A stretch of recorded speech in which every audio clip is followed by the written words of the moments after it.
My name's Jenna and I'm part of the biomedical engineering department, and I worked on a team to come up with a hand washing compliance system. Our sponsor is Portage Health and also the biomedical engineering department. Hand washing is a very serious issue, especially in hospitals. Actually, about 99,000 patients die every year due to hospital-acquired infections, and most of that could have been solved if healthcare workers were washing their hands at least 90% of the time that they should have been. And actually, the U.S. spends about $20 billion a year treating these hospital-acquired infections. So not only is people die, but it's a very expensive process to treat these infections. So we were presented with the task of developing a hand washing compliance system that's very passive and inexpensive to use. So the basic design concept for us was using radio frequency identification, where we would be outfitting each of the healthcare workers with an active RFID tag.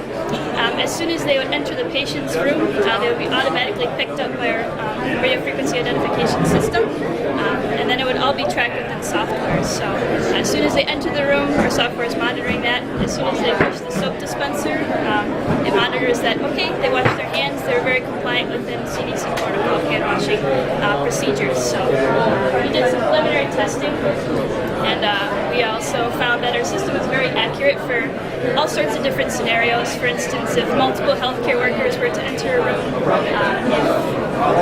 if hand washing event did occur, did not occur, we checked adjacent rooms to make sure that the system wasn't picking those up. So it ended up working out really well. We did have a couple inaccuracies, but we found that these were really extraneous solutions that really wouldn't be happening very much. So this is kind of, software takes all the data of people entering and dispensing soap, outputs it into a log file.